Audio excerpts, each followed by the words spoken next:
యేసు రక్తమే జయం పరిచర్య ప్రైజ్ ద లార్డ్. జనవరి 30వ తేదీ 2025.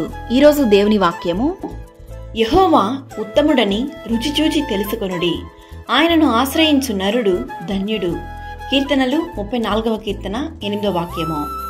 అవును క్రీస్తునందు ప్రియులారా, సింహపు పిల్లలు లేమిగలవై ఆకలిగొనును, యెహోవాను ఆశ్రయించు వారికి ఏ మేలు కొదవై ఉండదు.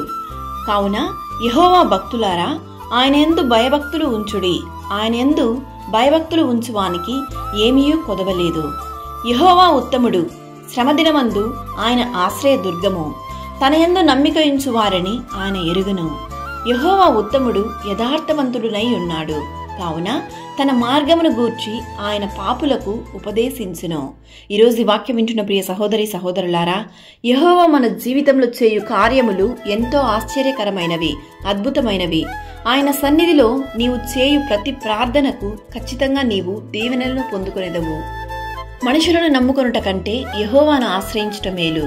భూమి కంటే ఆకాశము ఎంత ఉన్నతముగా ఉన్నదో, ఆయన యందు భయభక్తులు గల వారి ఎదుట ఆయన కృప అంత అధికముగా ఉన్నది. దేవుడు మిమ్మును ఆశీర్వదించి దీవించును గాక.